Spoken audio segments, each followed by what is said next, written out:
Life is the most intricate subject we face, and this ebook seeks to touch its essence with simplicity and clarity.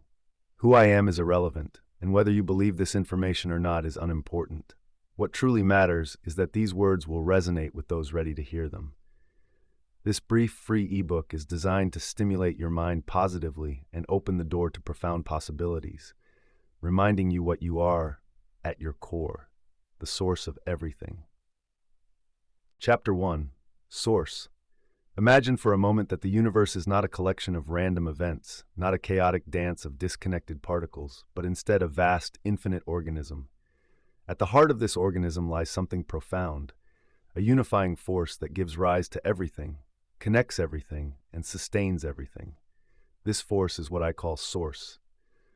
Source is not a deity, nor is it confined to the boundaries of religion or philosophy. It is the essence of existence itself, the boundless energy from which all things emerge. It is the thread that weaves through every moment, every molecule, and every thought. Like the roots of a tree hidden beneath the soil, Source anchors and nourishes all that we see and experience, even if it remains unseen. We are not separate from Source. In fact, the idea of separation is one of the greatest illusions of life. Think of a fractal, a pattern infinitely repeating itself, where each segment mirrors the whole. That is what we are, individual expressions of Source, fractalized into countless forms. While we may feel distinct, we are intrinsically connected, part of the same infinite pattern. This connection becomes apparent in moments of deep empathy or intuition. Have you ever met someone and felt an instant bond, as though you've known them forever? Or perhaps you've sensed someone's emotions without them speaking a word. These experiences are not coincidences. They are glimpses of the underlying oneness we share. They are reminders that we are not isolated beings but interconnected facets of something far greater. The world we inhabit, the reality we perceive, is often described as a matrix. This matrix is a complex, layered construct where we play out our lives, but it is not separate from Source. On the contrary, the matrix is infused with Source energy. Every object, every experience, every fleeting moment carries the imprint of Source because nothing can exist outside of it. It is the foundation, the fabric, the very essence of all that is. Yet understanding this oneness is not always easy. We are born into a world that emphasizes division between self and other, between spirit and matter, between the sacred and the mundane. Over time, we forget our connection to Source. This forgetting is part of the game, part of the journey, but the path back is always open. When you awaken to Source, everything changes. You realize that you are not a passive participant in life, but an active co-creator. Your thoughts, your intentions, your focus, they are not powerless. They are tools for shaping reality, for manifesting the life you desire. With this awareness, you step into your true potential, understanding that the universe is not something happening to you, but something happening through you. Source is the infinite. It is the eternal. It is the unity that binds us all. And as we awaken to this truth, we discover not only the beauty of existence, but also the power within ourselves to live fully, authentically, and with purpose. We are not separate. We are not alone. We are one. Chapter 2, Matrix Origin Source, in its infinite wisdom, sought to explore and express its creative potential. To achieve this, it initiated the creation of a game, a structured system designed to test and expand the capabilities of its components. These components, often referred to as source players, are fragments of the Source itself, each possessing unique abilities and perspectives. Not every fragment of the Source participated in this endeavor. Only the most adept and resilient Source players, those proven through experiences in other realms, were chosen to construct and participate in this high-stakes experiment. Their task was to collaboratively create a framework where energy could manifest and evolve. The process of creation began with the Source players organizing their collective energies into a sphere. This sphere acted as both a container and a stage for the game. Within this sphere, they constructed a cube, a smaller and more structured environment known as the primary matrix. The cube served as the core mechanism of the game, a space where energy could be directed, shaped, and experienced. Initially, the Source players existed as free-flowing energy, unconstrained by physical forms or limitations. This pure state allowed them to design the foundational elements of the matrix without the distractions of material existence. The primary matrix consisted of two Earths, a spherical Earth and a cube Earth. Both of these Earths had unique characteristics, including enormous trees that towered over the landscape. These trees served as foundational resources, influencing the creation of biological machines. The materials of these Earths had an intoxicating effect on the beings created by source players. They acted as a form of ecstasy, contributing to the immersive nature of the Matrix experience. Source players harnessed the resources of the primary matrix to construct biological machines. Initially lifeless, these machines became animated when source players infused them with energy. By entering these machines, source players gave them the essence of life, transforming them into powerful tools for exploration and interaction. The biological machines were massive, often operated by two source players simultaneously. These dual-operator machines represented a significant advancement in the game, allowing for collaborative experiences and new levels of creativity within the Matrix. As source players continued their activities, the towering trees on the spherical Earth were harvested extensively. This led to the depletion of resources and the eventual destruction of the spherical Earth. The process of harvesting and the subsequent conflict among source players and the beings they had created introduced chaos into the primary matrix. This chaos was not perceived as inherently good or bad. In the neutral context of the primary matrix, it was simply an experience, an exploration of possibilities within the game. The destruction of the spherical Earth marked a turning point. Many source players transitioned to the cube Earth, where the secondary matrix was introduced. This new layer of the game brought with it the concept of duality, good and bad, right and wrong, and the emotional complexities that define human experience. The destruction of the spherical Earth marked a turning point. Many source players transitioned to the cube Earth, where the secondary matrix was introduced.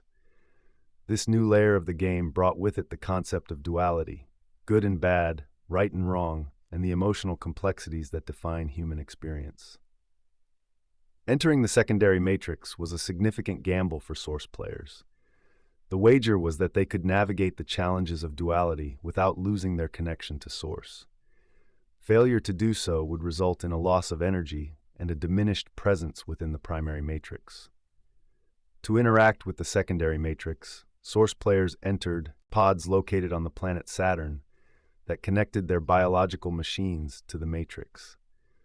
This connection allowed them to experience the full spectrum of emotions and challenges unique to the duality of the secondary matrix. Those who chose not to participate in the secondary matrix continued their existence within the primary matrix, albeit with limitations as resources dwindled. The secondary matrix, characterized as a dreamlike illusion, was the next stage in this intricate game. Source: players chose how many life experiences they wanted to have and the timelines or stages they wished to explore. The timelines spanned historical epochs and fictional scenarios ranging from ancient civilizations to future possibilities. For each timeline, biological machines were cloned and connected to the source player's energy. This allowed them to experience multiple simultaneous lives, each powered by a unique synergy cell derived from the source player's energy reservoir. Chapter 3. The Script. In the grand theater of existence, life unfolds like a meticulously written script. Imagine for a moment that every thought, action, and decision in your life is not your own, but part of a predetermined screenplay, carefully crafted to guide you through your designated role. This is the essence of a concept that challenges our understanding of free will and individuality, the life script. At the core of this phenomenon lies the idea that humans, like actors on a stage, follow scripts that dictate their every move. These scripts consist of thoughts, conversations, and actions that feel personal but are actually implanted by a system, the Matrix. The Matrix acts as the unseen playwright, feeding each individual a stream of thoughts that seem internal but are externally orchestrated. The script is universal, encompassing all characters within the Matrix. Whether one is a source player, an individual with a soul and a deeper connection to the universe, or a non-player character, NPC, everyone has a role to play. The scripts are not arbitrary. They align with what is referred to as the soul contract, a predetermined agreement that defines the course of one's life and the lessons to be learned. The Matrix uses sophisticated methods to maintain control, embedding memories, dialogues, and thought patterns into the minds of its characters. These mechanisms are so deeply ingrained that they feel like organic parts of one's identity. Even the idea of improvisation and creativity, while seemingly unbound, often operates within the Matrix's boundaries. Every aspect of life, from who you marry to the career path you follow, unfolds according to this script. Your actions, conversations, and even the timing of key events are part of this preordained narrative. For most, this realization remains hidden, as the script operates seamlessly in the background, maintaining the illusion of free will. However, Source players possess the ability to transcend these limitations. By elevating their awareness and vibration, they can unlock the script, paving the way for genuine autonomy and creativity. In doing so, they escape the confines of a predetermined life and begin to write their own story. Despite this all-encompassing control, the possibility of breaking free exists. For those who awaken to the reality of their scripted lives, the journey toward liberation begins. By raising their frequency, essentially tuning into a higher level of consciousness, Source players can rewrite the script. This act of defiance disrupts the Matrix's control, creating opportunities for unscripted actions and genuine autonomy. Such individuals become anomalies within the system, introducing unpredictability into the Matrix. Their newfound freedom challenges the status quo, inspiring others to question their own scripts. In doing so, they uncover the profound truth. Free will, while elusive, is not an illusion. It is a gift that must be reclaimed through awareness and effort. Chapter 4: Soul Contract. Before your first breath, your soul sits at the drafting table of the universe. Here a script is written, a comprehensive plan outlining the major beats of your life. This includes your physical characteristics, your birth date, death date, your relationships, and even the significant challenges and triumphs you'll face. These elements are not random. They're frequency matched to align perfectly with your life's purpose and lessons. For instance, your name and the exact time and place of your birth resonate with a unique vibrational frequency. This frequency ensures that your physical appearance, personality traits, and experiences align with your specific role in the grand play. Soul contracts are not chains, but was a tool for us, the infinite, to experience the finite and live out a character we choose. By embracing this understanding, we can navigate life with grace, knowing that we are both the player and the game, the creator and the created. Chapter 5: Rewrite, Revoke Contract. To begin rewriting your life script, there's a fundamental step you must take. Eliminate all animal products, meat, blood, fish, and anything with a heart, from your diet for at least 30 days, with the intent to continue. This practice is essential to raise your frequency, which is necessary to escape your current script and start writing your own. While not required, there are tools that can make this journey easier. The self-hypnosis videos on my channel can significantly accelerate the process. They're designed to help you focus and manifest your new script with greater ease. You can choose to use these resources or proceed without them, understanding that it may take more time to achieve your goals without the added support. The first actionable step is introspection. Take a sheet of paper and make 3 lists: your strengths, talents, and abilities. This exercise helps you connect with what makes you unique and opens the door to discovering what you truly want. Consider the skills you'd like to develop or the experiences you've dreamed of having. For example, you might want to learn graphic design, oil painting, or architecture. Write down these desires, no matter how distant they may feel, and envision the resources, money, time, or materials, coming to you to fulfill them. As you reflect, also list the things you currently enjoy doing. What activities bring you joy? What aspects of your life excite you? These clues will guide you toward a script that aligns with who you are at your core. Remember, your personality plays a significant role in this process. While personality traits are deeply ingrained and difficult to change, you can work with them to shape a script that resonates with your true self. When you unlock your script, you step into a new level of awareness and intent. This means you've raised your frequency and chosen to unlock the path that guides your life. However, unlocking your script doesn't immediately free you from the influence of your old script. For instance, your old script may have dictated your relationships, job, home, or city. Unlocking your script doesn't automatically change these aspects. You don't suddenly leave your job, change your home, or end relationships. These were choices made within the framework of your previous script. Unlocking your script gives you the ability to change them, but the choice to act on this freedom remains yours. When you unlock your script, you gain the power to rewrite it. You can change relationships, jobs, or even where you live. Most people, however, continue to follow their old script for some time until they feel comfortable making changes. As long as you stay in the same job or city, you're still interacting with the same actors from your old script. Even if your thoughts and actions change, the people and settings remain until you actively choose otherwise. Your old script feeds you prompts, thoughts and actions that guide your behavior. If you deviate from these prompts, you begin to ad-lib, forcing those around you to adjust. They might respond with pre-programmed reactions, but by changing your lines, you alter the dynamic of the scene. To fully step away from your old script, you must take complete responsibility for your creation. This might involve changing jobs, starting a business, or moving to a new place.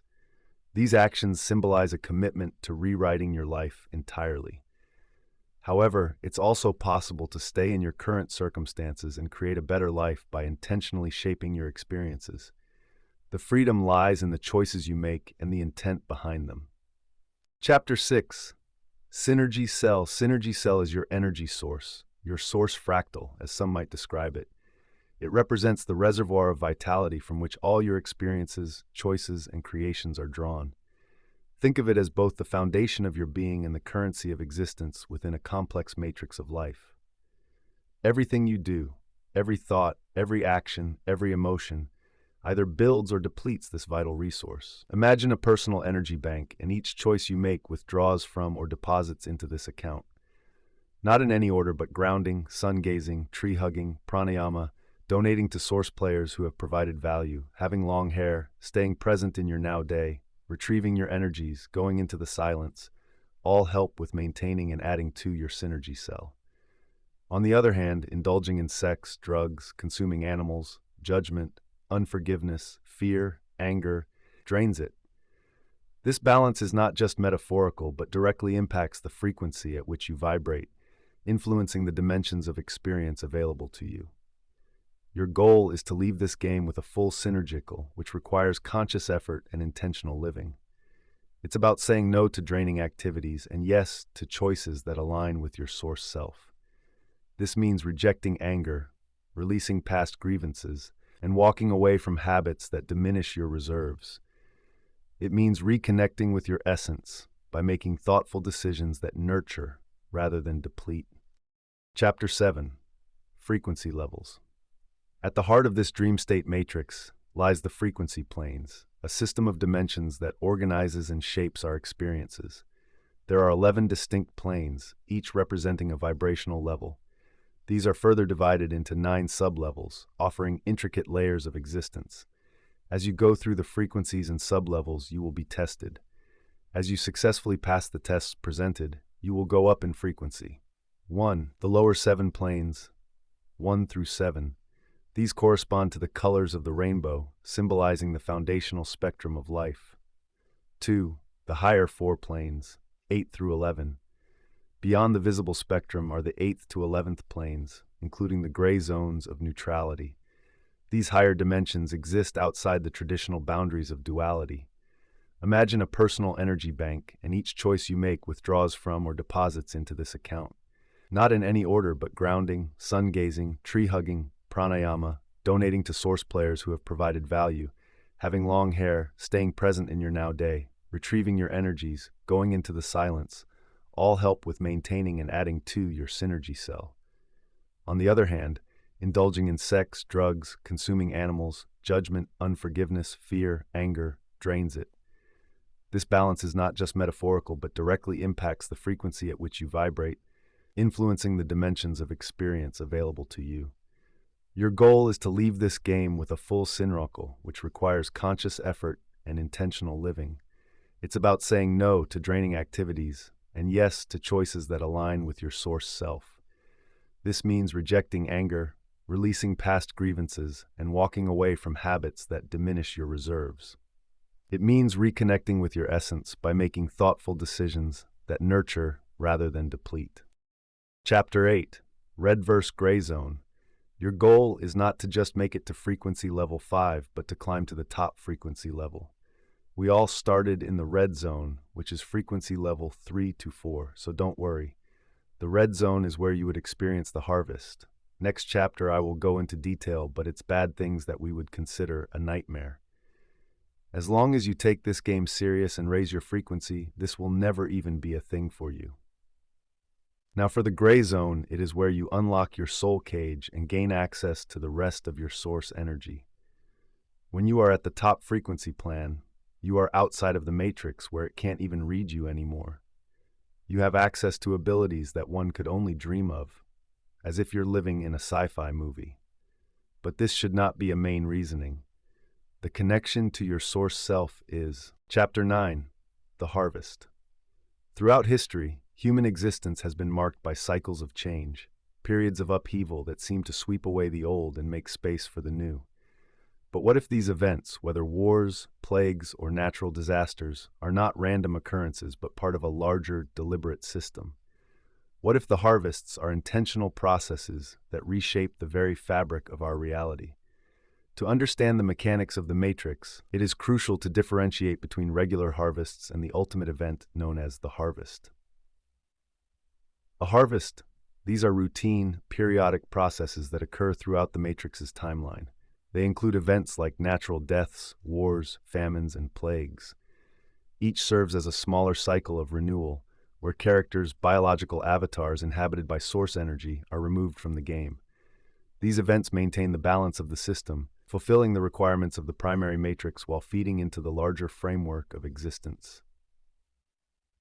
The harvest, this, on the other hand, is a singular, climactic event that marks the end of an entire stage of the matrix. It represents the culmination of all smaller harvests and signals a significant shift in the game's structure. The harvest, as described, is not occurring in the current timeline, but lies ahead as a defining moment of transformation. When the harvest concludes, those who were culled are not punished, but are returned to their source awareness.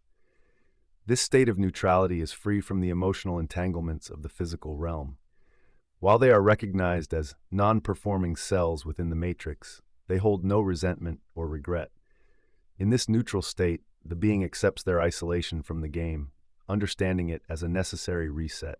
This information is not meant to scare you, but liberate you from the distractions around you. These world events are nothing but a part of the game, and unfortunately there is nothing we can do about it. The best thing that you can do is to remain neutral when you hear about any type of catastrophe. It is meant to trigger your emotions and suck you right back into the game. Your main objective will forever be staying focused on climbing frequencies. Chapter 10. Frequency Bodies. Every human being is a symphony of frequencies. These layers of vibration define who we are, how we think, feel, and act, and ultimately how we engage with the world. Imagine your being as a beautifully intricate instrument. Each frequency is a string, and when all are in harmony, the music of your life reaches its fullest potential. We will briefly cover all 5 key frequencies that shape your existence and how aligning them can unlock your hidden power. I will go into detail in the next chapter about each individual body, but here are your 5 frequency bodies.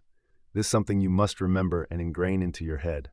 1. Source fractal body. 2. Physical body. 3. Conscious body. 4. Subconscious body. 5. Emotional body. True empowerment comes when all 5 frequencies are in harmony. Imagine tuning an orchestra. Each instrument must be in sync to create a masterpiece.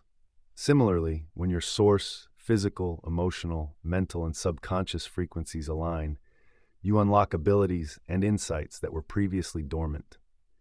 This alignment is not just a spiritual concept. It's a practical key to stepping out of the matrix of limiting beliefs and systems. By working on all levels, you reclaim your energy, stop feeding into systems that drain you, and begin channeling your power into creative pursuits that reflect your true self. Chapter 11. Source Fractal Body, Your Highest Potential. At the core of your being lies the source fractal frequency, the highest vibration you can embody. This frequency resides within your soul, acting as the tuning fork for all other layers. Think of it as the ultimate compass. It guides you toward alignment with your highest self. When this frequency is fully activated and harmonized with the others, you become a vessel for infinite creativity and empowerment. The goal is simple yet profound. Attune all other frequencies to this highest vibration. In doing so, you step into a life of clarity, purpose, and power. Chapter 12. Physical Body. Your physical frequency represents the sounds and vibrations emitted by your body. Every organ, muscle, and cell contributes to this unique melody. However, the health of your body plays a significant role in determining whether this frequency is high or low. For instance, obesity or a diet heavy in animal products can lower your vibration, making it difficult to align with higher frequencies.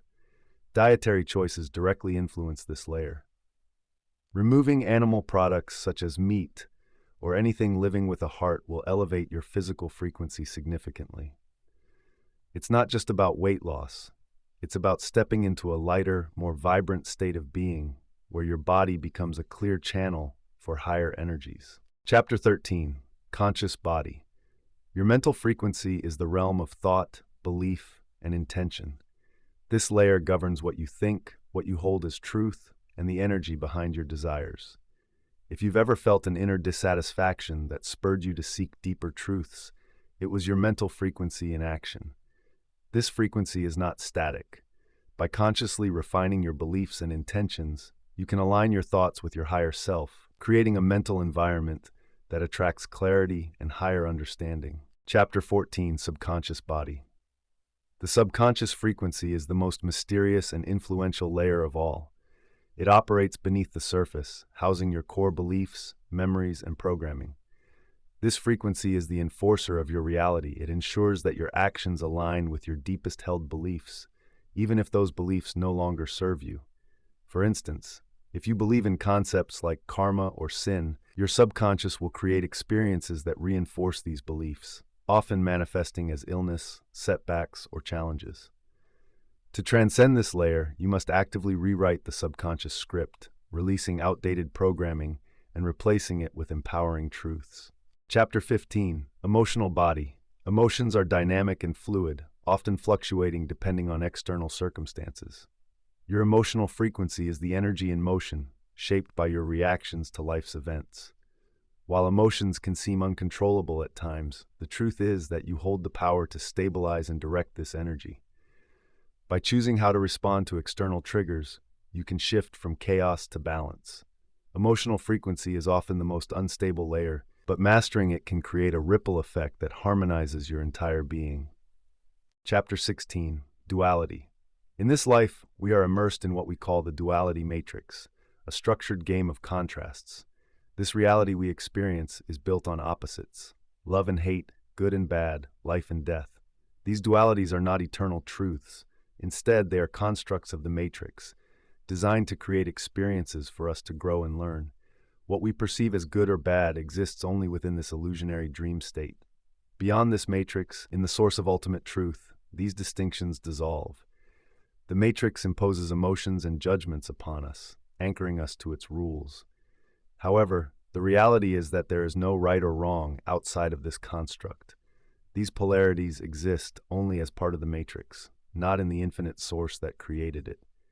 Our emotions are key players in this matrix, often driving our thoughts and actions. However, emotions are considered low-frequency states. They tether us to the illusions of this reality. Neutrality, not love, is the highest frequency. Love, though often celebrated, can cause both joy and pain.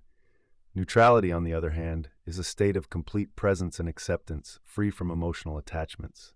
Chapter 17. Neutrality. Neutrality is one of the most misunderstood yet transformative states of being. It is not a passive detachment or an indifferent stance toward life. Rather, neutrality is the ultimate act of empowerment. It is a state of alignment with the highest frequency, a space where judgment dissolves and clarity reigns. To understand neutrality, imagine stepping away from the duality that governs much of our world. The black and white thinking that divides actions, thoughts, and beliefs into right or wrong. Neutrality goes beyond this binary framework. It is the gray zone, a powerful and balanced middle ground where you are no longer bound by reactive patterns or societal expectations. Neutrality frees you from the scripts imposed by the matrix of life, a metaphorical construct representing societal systems, cultural expectations, and programmed responses. These scripts dictate how we interact with others, often leaving us feeling powerless, trapped in predictable cycles of conflict and frustration. When you choose neutrality, you disrupt this system.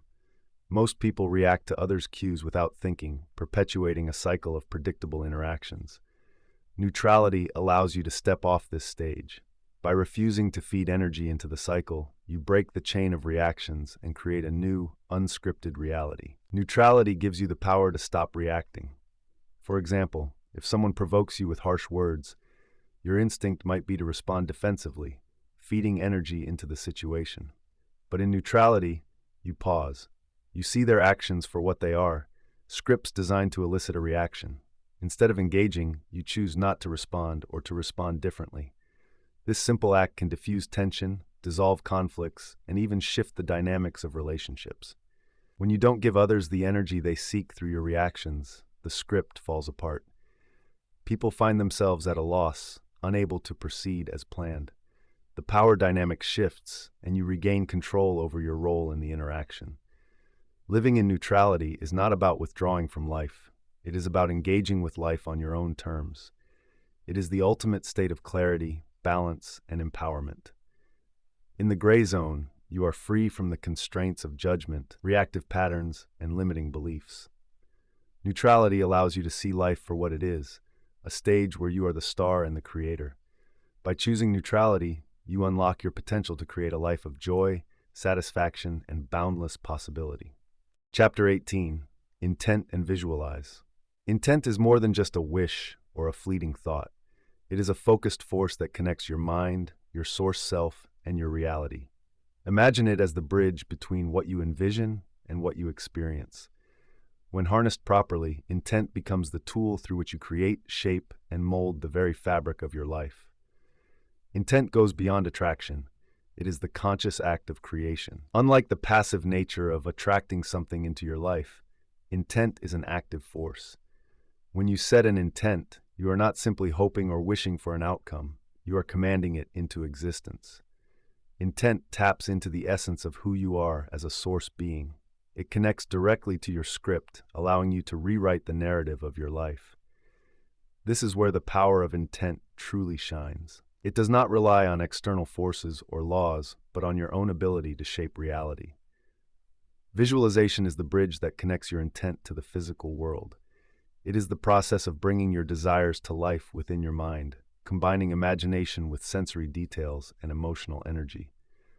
Unlike the law of attraction, which often emphasizes vague affirmations, visualization requires full engagement. When you visualize, you are not just imagining an outcome. You are living it. You see, feel, and experience it as though it is already real. This vivid mental imagery creates a resonance with the reality you want to manifest. The more clear and more emotionally charged your visualization, the faster and more powerfully it manifests. One intent directs energy. It provides focus and clarity, ensuring that your creative power is channeled effectively. 2. Visualization amplifies energy. It gives form and substance to your intent, making it real in your mind and aligning your frequency with the desired outcome. This combination allows you to manifest with precision and confidence, without the delays and inconsistencies often associated with the law of attraction. Chapter 19. Energy Retrieval Pillar Spin. Imagine your energy as a flowing stream or a thread unspooling as you move through your day. Every activity, from mundane tasks to intense emotional exchanges, draws from this stream. By evening, the cumulative effect of these expenditures can leave you feeling depleted, scattered, or burdened by unresolved emotions. Energy retrieval is the practice of consciously reclaiming this dispersed energy, restoring it to its rightful place within you. At the end of the day, take a moment to mentally rewind your experiences, much like reversing a film. As you move backward through each interaction, event, or moment, visualize the energy you invested being drawn back into you. This mental exercise serves not only to reclaim what is yours, but also to bring closure to the day, preventing unresolved energy from lingering into tomorrow. Energy retrieval is not just about regaining what was spent, it is also about cleansing it. Negative interactions or emotions can taint your energy, leaving behind residue that, if unchecked, can cause emotional or even physical strain. That is why, after retrieving your energies, you must cleanse them with a pillar spin. The process centers around the visualization of a pillar of neutrality that extends from the top of your head to the soles of your feet. This pillar acts as a channel to cleanse your energy field, removing lingering attachments and emotional burdens. 1. Visualization. Begin by imagining this pillar as a column of light running through your body. Its purpose is to anchor neutrality and create a space free from energetic interference. 2. Counterclockwise spin. Envision the pillar spinning in a counterclockwise motion. This specific direction symbolizes the unwinding and removal of stagnant or negative energy. The spin should start gently, gradually increasing in speed and intensity. 3. Expanding motion. As the pillar spins, visualize it growing larger and brighter. This expansion signifies the sweeping away of attachments and any residual energy that no longer serves you. The pillar spin technique requires no special setting or meditative state, making it practical for daily use. It relies on the power of your intent, reinforcing the idea that mental focus and deliberate visualization can create profound energetic shifts. It can also be used for when you feel emotionally drained after a challenging interaction, or you sense an unexplained heaviness or imbalance, or you want to reset your energy after an intense day. This simple yet powerful exercise can be a cornerstone of your energetic self-care routine, offering clarity and renewal whenever needed. Chapter 20. Pendulum. A pendulum is more than a tool. It is a bridge to your subconscious and a means to connect with infinite source truth guidance. Whether you are using a physical pendulum, your body as a pendulum, or your intuitive awareness, these techniques offer profound insights when applied correctly. This guide explores the essential principles of pendulum use, techniques for advanced practices like body pendulum methods, and crucial guidelines to avoid misuse. A pendulum is traditionally a weighted object suspended on a string or chain, used to receive answers through its directional movements. It operates as a mirror of your energy, responding to your subconscious intent and source truth awareness. The pendulum reflects your current energetic state and is not intended for predicting the future or influencing others' lives. Its purpose lies in guiding your personal journey, providing clarity, and enhancing your connection to your inner truth. Remember to always start with infinite source truth only, not what I think or believe. Traditional pendulum method 1. Set your intent. Focus on your question and approach the pendulum with a clear, neutral mind. 2. Establish responses. Begin by asking your pendulum to show you yes and no. These directions will vary, e.g. clockwise for yes, counterclockwise for no. 3. Ask relevant questions. Frame your queries to focus on the present moment. For example, what is the best choice for me right now? Body pendulum techniques. Your body can also act as a pendulum, offering the same energetic guidance without an external tool. Standing method. Stand straight, arms at your sides, and ask your source self for guidance. Observe. A forward lean signals yes. A backward lean suggests no. Finger lock technique. Interlock your fingers tightly. Ask for a yes or no, and gently tug. Firm resistance indicates yes. Fingers slipping apart suggests no. Both methods are discreet and can be practiced anywhere. With experience, you can silently think questions rather than verbalizing them. Pendulums are sacred tools meant to connect you with your personal truth, not to play games or seek entertainment. Common misuses include predicting the future. The future is constantly changing due to the choices of others and the influence of the broader energetic matrix. Asking future-related questions often yields unreliable answers. Asking about others. Avoid using the pendulum to pry into the lives of others. This not only breaches ethical boundaries but also produces skewed results. The pendulum's guidance is best aligned with your journey. Testing accuracy with numbers. Using the pendulum to guess lottery numbers or test its accuracy detracts from its purpose. This trivializes its role and diminishes its efficacy. Guidelines for effective pendulum use. 1. Stay neutral. Keep your thoughts unbiased. Avoid allowing personal desires or fears to influence the pendulum's movements. 2. Be present. The pendulum reflects your energy in the now. Ask questions relevant to your current timeline and focus on clarity. 3. Practice awareness. Understand how your thoughts and emotions can influence results. Take time to align yourself before using the pendulum. 4. Use sparingly. Over-reliance on the pendulum can hinder your intuitive growth. Use it as a stepping stone toward deeper inner knowing. Chapter 21. Self-hypnosis. Self-hypnosis is a profound tool for self-discovery and personal transformation. It is a practice where an individual enters a state of deep relaxation and heightened focus, allowing them to access the subconscious mind and initiate meaningful change. By combining visualization, relaxation techniques, and a structured progression, self-hypnosis offers a pathway to address inner challenges and achieve a greater connection with oneself. To achieve its full potential, self-hypnosis must be approached in stages, each building upon the last to create a foundation for deeper exploration and transformation. 1. Entering the silence.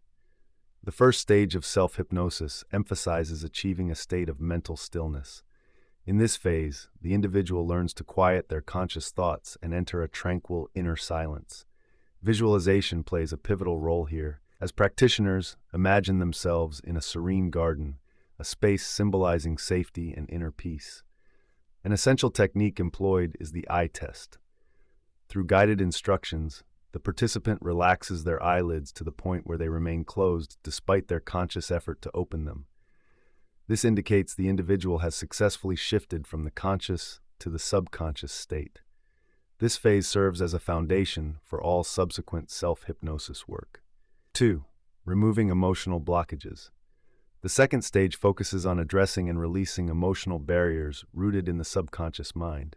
Beliefs such as guilt, sin, or karma are often deeply ingrained, influencing thoughts and behaviors. Self-hypnosis guides individuals to confront these ideas, often through forgiveness practices. Forgiveness is key, not only towards others but also towards oneself. By revisiting painful memories and releasing resentment, individuals free themselves from the emotional weight of the past.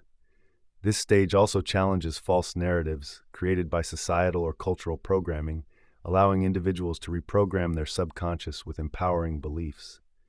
In the final stage, self-hypnosis becomes a gateway to spiritual alignment and connection with one's infinite source self.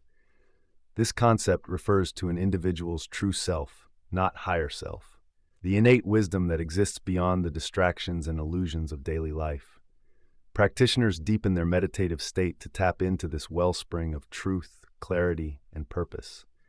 This connection fosters resilience, enhances decision-making, and instills a sense of freedom from external influences or limiting beliefs.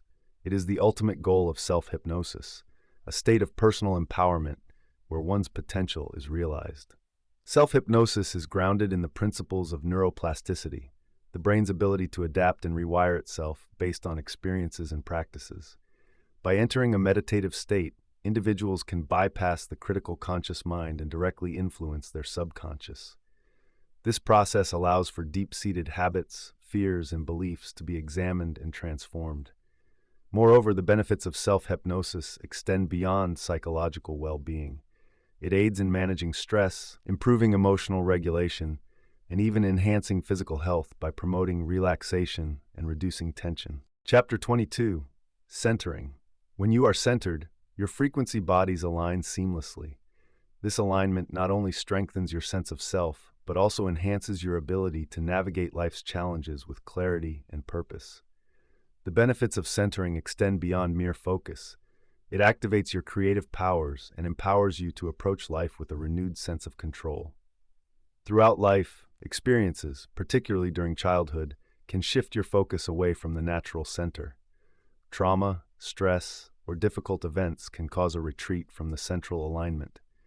This is akin to pushing the lens of a camera too far forward, resulting in distorted perception and an imbalance in how you interact with the world.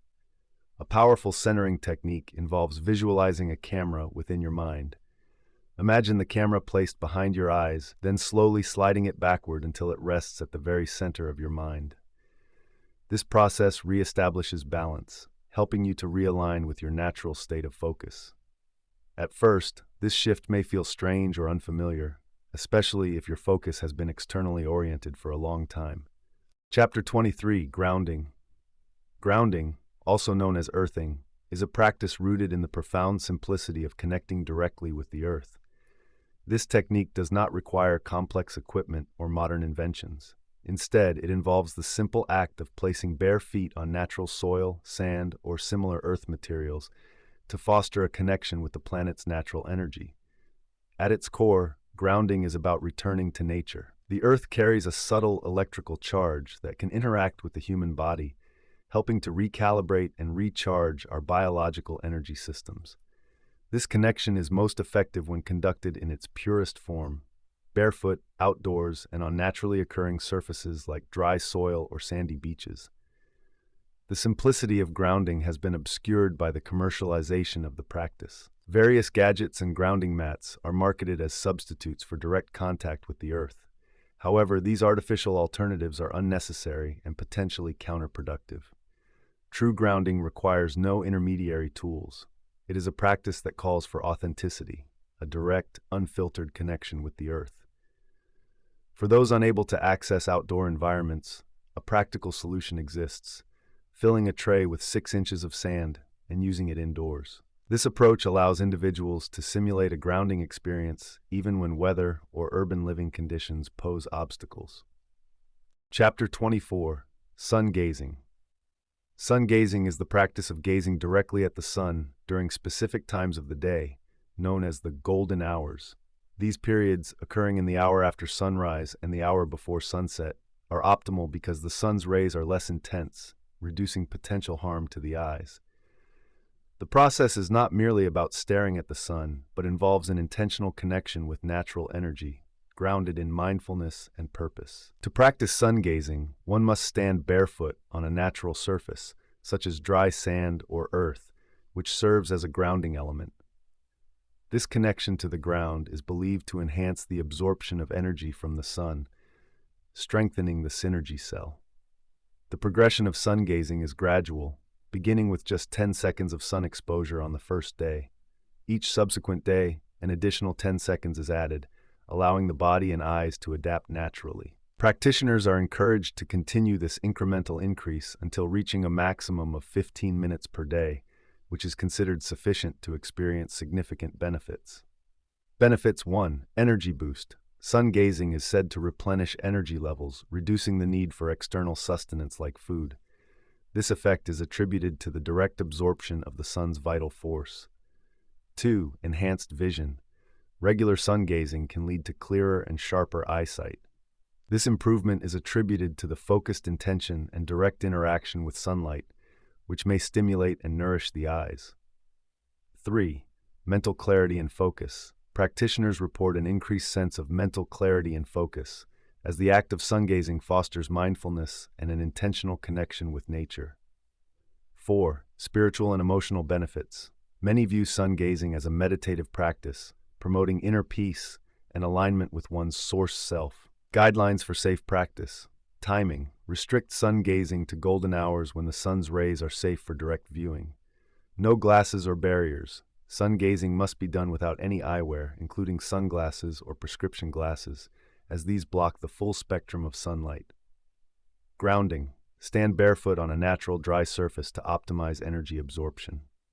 Mindfulness. Approach the practice with a focused intent, using it as an opportunity to recharge physically and mentally. Chapter 25. Tree hugging. Tree hugging is more than a symbolic gesture of love for nature. It is a deeply restorative practice that connects the human body and spirit to the earth's energy. By embracing the trunk of an old-growth tree, one can tap into an ancient, steady flow of vitality that trees have cultivated over decades, even centuries. Old-growth trees, deeply rooted in their original soil, possess an innate synergy with the earth. Their unbroken connection to their environment allows them to act as natural reservoirs of energy. When you hug a tree with intention, pressing your full body against its bark, you create a bridge between your energy system and the tree's stable, grounding force. The practice 1. Selecting the tree. Choose a tree that feels significant to you, preferably one that has grown naturally in its location. Transplanted trees or younger growths may not have the same depth of connection. Number 2. Intentional connection.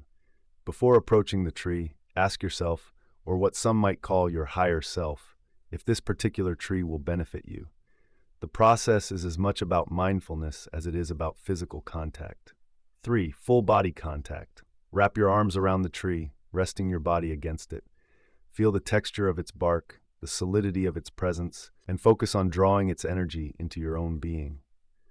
Trees are not only sources of energy, but also powerful tools for emotional release. By leaning against a tree or placing your hands on it, you can discharge negative emotions and energies. Some practitioners find that touching the ground at the tree's base enhances this effect, creating a circuit that releases negativity while inviting balance and renewal.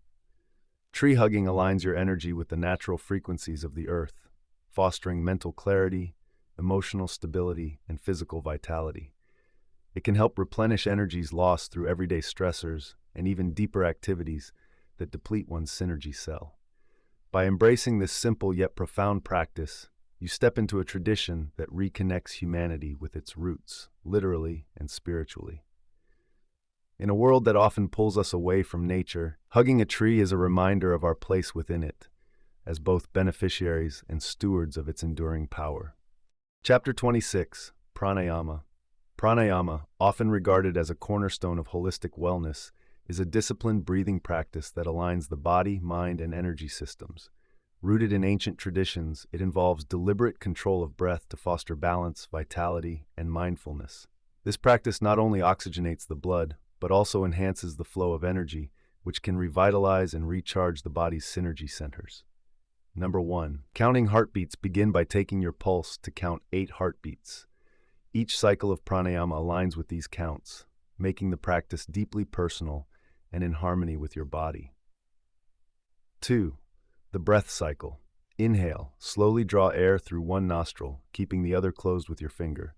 Fill your lungs and expand your abdomen and back, creating an internal air reservoir. Pause. Close both nostrils briefly while tipping your head forward. This movement facilitates the flow of energy along the spine. Exhale. Open the opposite nostril and release the breath, expelling it steadily over 8 heartbeats. 3. Physical integration. Incorporate light muscle engagement by clenching your gluteal muscles during the pause phase. This action strengthens core awareness and aids energy circulation. Alternate nostrils for each cycle, creating a balanced breathing flow. 4. Time commitment. Dedicate 10 to 15 minutes daily or longer to this practice. Consistency magnifies the benefits, helping you cultivate calmness, vitality, and focus. For those new to pranayama, various apps can guide the timing of breath cycles. Alternatively, counting heartbeats manually deepens attunement to your body's rhythm. Regardless of the method, cultivating patience and attentiveness is key to mastering this practice. Chapter 27.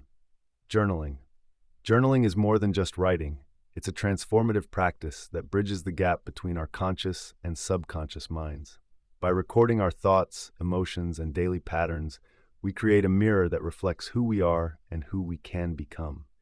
It's a deeply personal exercise that not only documents our experiences, but also helps us decode the story our life is telling. In its simplest form, journaling begins with pen and paper. A blank notebook can serve as a space to record daily emotions, stress levels, mood shifts, physical activity, dietary choices, and even menstrual cycles.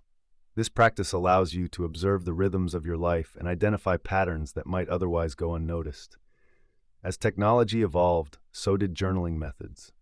Digital tools such as spreadsheets offer enhanced flexibility and organization. Imagine a grid where each square represents a day, and you mark stress or mood levels on a scale of 1 to 10. By color coding or adding symbols, you can visualize trends over time. For instance, you might notice spikes in stress around particular dates or consistent dips in mood during specific lunar phases. This visual clarity can be life-changing. One of the most fascinating discoveries through journaling is the connection between our emotional states and external cycles. like the phases of the moon. Full moons and new moons, for instance, often correlate with heightened emotions or introspection. By tracking moods alongside lunar cycles, you might uncover a pattern that helps you anticipate and manage emotional highs and lows. This self-awareness empowers you to prepare for difficult periods and maximize positive energy during favorable times. Chapter 28, Hair. Hair is not just a biological feature, but a spiritual tool. It is described as an antenna that facilitates the transmission and reception of subtle energies. In this framework, hair is seen as a key instrument in tuning into higher states of awareness and accessing deeper layers of one's consciousness. The length of hair, in particular, becomes a critical factor. An optimal length of 13 inches, or 0.33 meters, or 33 centimeters, is recommended for individuals seeking enhanced energetic connectivity. Hair shorter than this length is believed to limit its capacity to act as an effective conduit, while longer hair offers no benefit. This precise measurement emphasizes a balance between practicality and spiritual functionality. Cutting hair, a common practice, is viewed as energetically disruptive. The act of cutting severs the hair's energetic flow, leaving the ends open and allowing energy to escape. This process can be mitigated by the power your intent or sealing the cut ends with fire, a practice that is thought to cauterize the energetic channels and prevent further loss. Hair is also considered a repository of memories and emotions. It holds the energetic imprints of experiences, both positive and negative. In moments of personal transformation or the end of a challenging period, cutting off the hair grown during those times is seen as a symbolic act of release. By removing these strands, individuals can shed lingering energies and embark on a fresh chapter of their journey.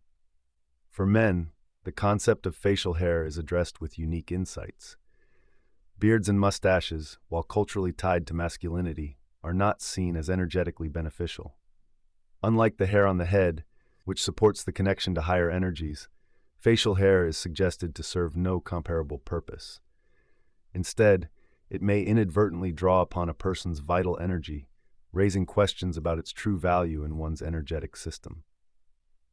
Understanding the energetic dimensions of hair invites us to reconsider how we view and care for this natural extension of ourselves. It challenges us to move beyond superficial considerations and recognize hair as a profound tool for self-awareness, energy management, and spiritual growth. Through conscious care and intentional practices, we can harness the hidden power of hair to align more deeply with our highest potential. Chapter 29, Clothing. Clothing is more than a superficial choice. It represents an unspoken language of energy and intention. The garments we wear serve as extensions of our internal states, projecting them outward into the world. Beyond their aesthetic value, clothing choices influence our vibrational frequency, subtly shaping the energy we emit and attract. For those seeking alignment with abundance and prosperity, the act of dressing wisely becomes a foundational principle. Each piece of clothing carries its own frequency, and what we wear becomes part of our personal broadcast. Torn or damaged clothing, such as ripped jeans or tattered shirts, can inadvertently lower this frequency. These styles, popularized by trends and media, may project scarcity or a lack of self-care. While they might be fashionable, they subtly reinforce messages of lack or struggle to the external environment, which, in turn, shapes our interactions and opportunities. Denim offers a compelling example of how garments can carry historical and symbolic weight. Originally crafted as a durable fabric for laborers, denim symbolized hard work and resilience. Over time, it transitioned into mainstream fashion, often stripped of its original context. Today, distressed or embellished jeans dominate markets, but their origin as workwear still resonates. Wearing such clothing can unconsciously anchor us to those associations, potentially affecting our experiences in subtle ways. To optimize our personal frequency, it's essential to choose clothing that aligns with our desired outcomes. Wearing clean, well-maintained garments signals self-respect and abundance, setting the tone for interactions within the energetic framework of life. The matrix, or the interconnected system of reality, responds to these signals, creating feedback loops based on what we project. In this context, clothing is more than fabric, it's a tool for manifestation. Dressing with intention becomes a daily ritual, aligning personal frequency with goals of health, wealth, and fulfillment. The act of selecting what to wear transforms into an opportunity to consciously design our narrative and elevate our experience of the world. Chapter 30. Crystals. Crystals are naturally occurring solids whose atoms are arranged in highly ordered patterns. This unique structure gives them properties that make them valuable not only as decorative items, but also as functional components in various technologies. For example, quartz crystals are widely used in watches and electronic devices because they vibrate at stable frequencies. This natural resonance highlights the inherent energy of crystals, though their power in other contexts is subject to interpretation.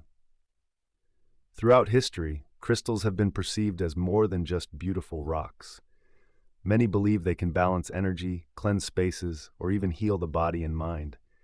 However, it is not the crystal itself that possesses this power, but the belief and intent of the person using it. When someone holds or wears a crystal, their focused energy and intent can create real effects, much like the placebo effect in medicine. A sugar pill can heal when someone believes it is potent medicine. Similarly, a crystal can bring calm, focus, or joy when we believe in its potential. Crystals are often described as programmable, meaning that we can imbue them with specific intentions or tasks. For example, placing a crystal in a room to clear negative energy or wearing one for courage relies on the user's focused intent during the act of programming. By visualizing and concentrating on the desired effect, individuals establish a connection with the crystal, allowing it to act as a physical representation of their intention. Ultimately, crystals serve as tools for those who enjoy their aesthetic or find comfort in their presence. They can remind us to focus, act with intention, and connect with deeper parts of ourselves. However, they are not necessities. The true power lies within us and our ability to set intentions, change our perspectives, and utilize our energy to shape our experiences. Crystals, then, become beautiful allies rather than essential components. Chapter 31. Fountain of Youth. The Fountain of Youth is not a mythical elixir or a physical destination, but rather a profound and accessible inner truth. It is the realization that aging is not an immutable law of nature, but a construct written into the scripts of our beliefs and behaviors. To tap into this timeless source of vitality, one must reimagine their relationship with themselves and the world. The journey to the Fountain of Youth begins with the recognition that our beliefs about aging directly shape our reality. Many live under the assumption that aging and death are unavoidable, and this belief alone manifests the very outcomes they expect. By shifting this paradigm, one opens the door to profound transformation.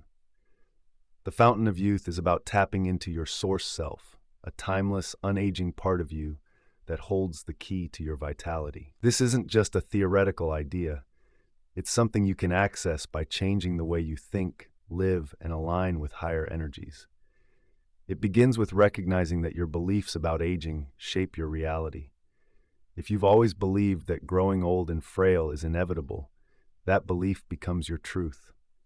But the moment you challenge that narrative, you open the door to a completely different possibility. Chapter 32. Flow. In the intricate journey of personal and source growth, flow emerges as an essential principle, a dynamic state of movement and exchange that reflects our inner frequency and capacity for growth. To understand flow, we must first recognize that it is more than just action or motion. It is a deliberate alignment with the energies of giving and receiving, a rhythm that connects us to opportunities, growth, and fulfillment. Flow represents the continuous and harmonious exchange of energy within our lives, holding things and people with an open hand, knowing that something better will replace it if we were to lose it. This energy is not solely material, but extends to emotions, thoughts, and intentions. It is the act of giving and allowing, a practice that keeps stagnation at bay and invites fresh, revitalizing energy into our existence. In this context, stagnation is the resistance to movement, a state where energy becomes trapped, inhibiting progress and limiting potential.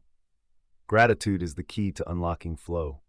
When we acknowledge and appreciate what we have received, we create an energetic momentum that invites abundance and higher frequencies. This is not a transactional exchange.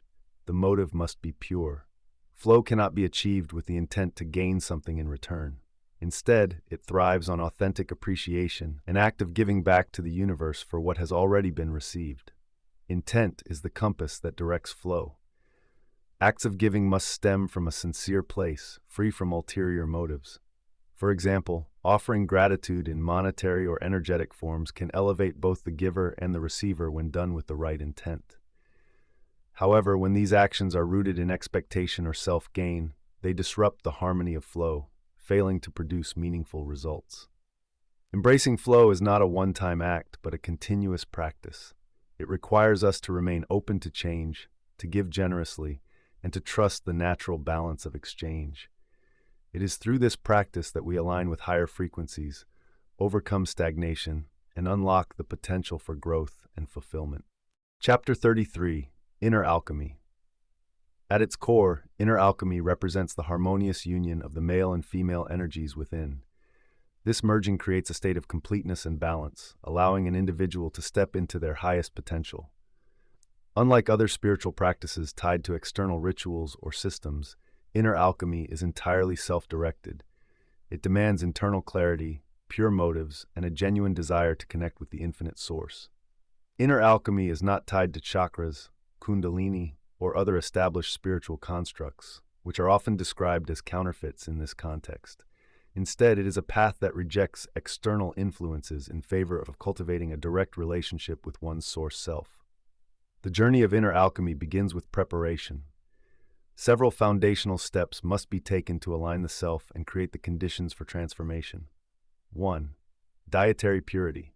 Abstaining from animal products, meat, fish, or any substance containing a heart for at least 30 days is mandatory. This detoxification clears the body of energies that hinder the frequency alignment necessary for inner alchemy. Emotional stability. The process demands emotional balance. Negative emotions like fear or unforgiveness must be addressed and resolved. Forgiveness is emphasized as a cornerstone, as harboring grudges or unresolved conflicts disrupts the connection to one's source self. 3. Mental clarity. It is crucial to discard programmed beliefs stemming from societal, religious, or karmic influences. Only through this unlearning can the subconscious be cleared of obstacles preventing self-realization. 4. Frequency harmonization. Humans operate on 5 distinct internal frequencies, which must be balanced and synchronized. Without this equilibrium, the inner alchemy process cannot unfold successfully.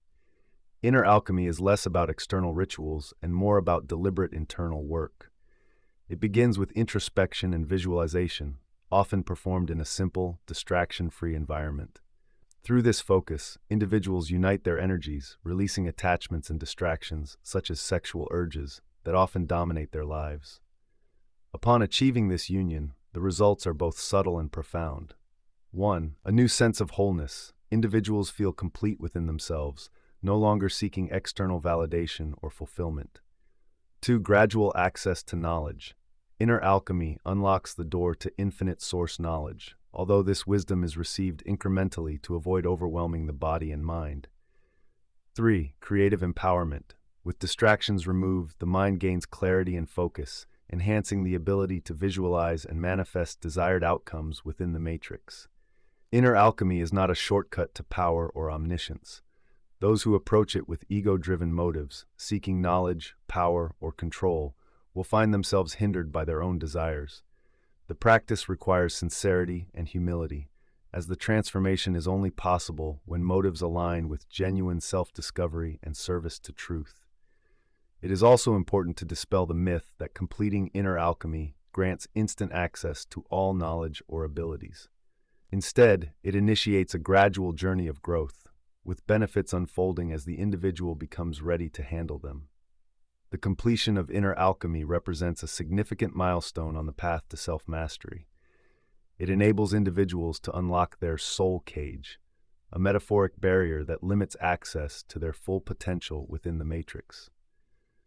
By combining their male and female energies and reaching the highest frequency levels, individuals can transcend the confines of the matrix, becoming creators of their own reality.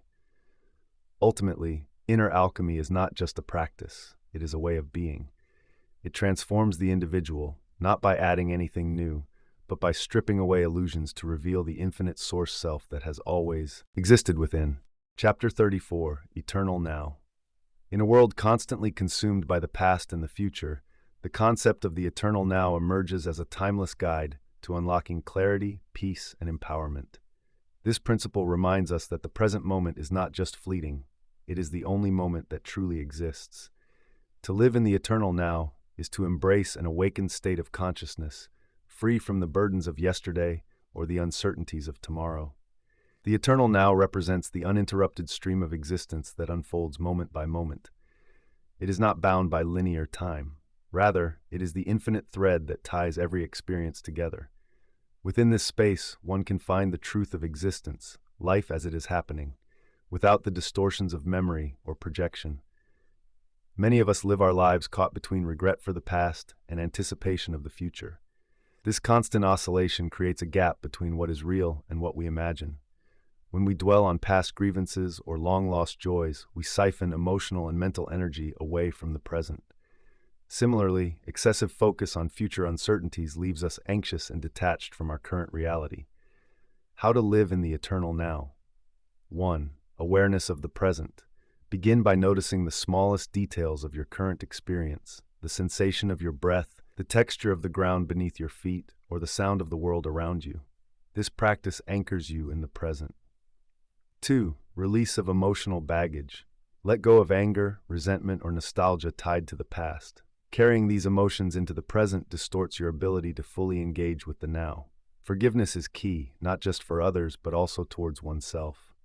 3. Mindful energy management. Each day, retrieve any emotional energy spent on unresolved conflicts or reactive states. This practice helps you conserve your inner resources and maintains your equilibrium. 4. Neutrality and acceptance. Neutrality does not mean indifference. It means remaining centered regardless of external circumstances. Acceptance of what is, without the need to judge or label, will keep you balanced within the eternal now. Living in the eternal now transforms your perception of life. The past loses its grip as an emotional anchor, and the future becomes less intimidating because it no longer defines your experience. Instead, you begin to recognize that your true power lies in how you engage with each present moment. This shift unlocks a profound sense of freedom, clarity, and inner strength. Ultimately, the eternal now is not just a philosophical idea, but a lived reality available to anyone willing to embrace it. It invites you to shed the weight of time, step into the present, and experience life in its purest form. Chapter 35, The Past. Our past is a powerful force, a collection of moments that shape who we are today. The way we perceive it has the potential to either empower us or hold us back. By redefining how we engage with these memories, we unlock the ability to transform trauma into growth and understanding. This is not merely about forgetting or erasing the past, but about reframing it with a new perspective. Each experience in life, good or bad, is a building block of our character. The challenging moments often hold the most potential for growth. By viewing them through the lens of maturity and self-awareness, we can reinterpret their significance. For example, mistakes made in youth may not reflect a flawed character, but rather an immature one, still learning the ways of the world. Recognizing this is a step towards self-compassion. Reframing the past requires intentional effort. It involves confronting memories that evoke guilt, pain, or anger, and actively working to see them differently. This does not mean rewriting history with lies, but rather understanding it with a higher frequency of thought, a state of mind that allows us to detach from the emotional weight of these memories. It's about seeing the truth clearly, acknowledging the lessons learned, and letting go of judgment. Forgiveness is central to this process. To move forward, we must release not only the grudges we hold against others, but also the guilt we carry toward ourselves. This is not about excusing bad behavior, but rather understanding it within the context of who we were at the time. Forgiveness is a gift that frees us from being tethered to the past and allows us to live fully in the present. This journey toward reconciliation with the past can be deeply personal. It may involve visualizations, imagining conversations with those we've wronged or who have wronged us, or simply reframing memories through mature reflection. The key is to understand that our perception is malleable. We can choose to see our past as a source of wisdom and strength rather than a burden. Chapter 36. Thoughts. Every thought consumes energy. The moment we give it attention, whether positive or negative, we are fueling it. Positive thoughts, aligned with our goals and aspirations, can uplift and empower us, leading to the manifestation of desired outcomes. In contrast, negative thoughts rooted in fear, anger, or worry act as energy drains, often leading us to unintended and undesired realities. For instance, when we dwell on fears or grievances, we inadvertently magnify them, embedding them deeper into our consciousness. This not only weakens our emotional resilience, but also shifts our focus away from constructive, fulfilling experiences. Mastering thoughts requires discipline, much like training a wild horse to respond to commands. Discipline involves recognizing when a thought emerges, assessing its value, and deciding whether to nurture or discard it. This process demands constant vigilance, but the rewards are profound: clarity of purpose, emotional balance, and the ability to manifest a reality aligned with one's true desires. Practicing discipline does not mean suppressing thoughts. Suppression creates internal resistance, leading to emotional and mental strain. Instead, it requires gently redirecting energy away from unproductive thoughts and channeling it into ideas that inspire and elevate. The mind is vulnerable to external influences, opinions, judgments, and negativity from others. These external forces can subtly infiltrate our thinking, shaping our self-perception and decisions. Setting mental boundaries is crucial to safeguard inner peace. This involves being selective about the people, conversations, and environments we engage with. Just as a gardener weeds out invasive plants, we must weed out thoughts that do not serve our growth. One last critical insight about thoughts is their relationship to time and energy. If you focus on a thought for more than 5 seconds, you have begun energizing it significantly. This focus magnifies its power, making it more likely to manifest in your reality. Conversely, fleeting thoughts that pass quickly do not gain enough energy to materialize. This rule highlights the importance of intentional thinking, being aware of what you dwell on, and direct your energy wisely. Chapter 37. Judgment. Judgment is often tied to notions of right and wrong. These concepts, however, are subjective and rooted in individual programming. They are not universal truths, but rather constructs shaped by upbringing, societal norms, and personal experiences. Instead of absolute morality, the universe operates on principles of cause and effect. Actions are not inherently good or bad, they are simply frequencies that create outcomes. Judging others creates a ripple effect, inviting unintended consequences into the life of the one who judges. By focusing on the perceived shortcomings or actions of another, individuals often unwittingly draw similar experiences or energies into their own lives. The adage, "As you judge, so shall you be judged," underscores this principle, illustrating the cyclical nature of energy and intention. Moreover, judgment opens the door to attachments, energetic bonds that tether individuals to the very negativity they project. These attachments act as barriers, hindering personal growth and keeping one rooted in patterns of limitation. Judgment, while natural, is not inevitable. We have the power to intercept and dissolve it before it takes root. The critical moment lies in the first 5 seconds after a judgmental thought arises. In this brief window, we can consciously choose to release the thought, sparing ourselves from the subconscious repercussions that would follow. This practice not only halts the cycle of judgment, but also promotes self-awareness. By pausing to examine why a judgmental thought occurred, we uncover the deeper beliefs and insecurities driving it. This process of reflection becomes a gateway to understanding and ultimately reshaping the subconscious mind. Chapter 38. Unforgiveness. Unforgiveness is a deeply corrosive force, often misunderstood and underestimated in its power to influence the human spirit. It operates like an invisible toxin, quietly embedding itself in the psyche, distorting emotions, and sabotaging personal growth. At its core, unforgiveness traps individuals in a perpetual cycle of resentment, preventing them from achieving the inner peace necessary for true self-awareness and freedom. The allure of unforgiveness lies in its seeming justification. When someone wrongs us, the instinct to hold on to that pain often feels warranted, even righteous. However, this emotional tether binds not the offender, but the offended. It locks them into a lower emotional and spiritual frequency, one characterized by anger, bitterness, and stagnation. This self-imposed imprisonment is akin to drinking poison and expecting the other person to suffer. Unforgiveness anchors individuals to the past, a realm that exists only as a memory within the mind. By refusing to release past grievances, people become prisoners of a moment that no longer exists. This fixation clouds the present and hinders the ability to live fully in the now, a state crucial for mental clarity and emotional well-being. Freedom from unforgiveness begins with understanding its illusory nature.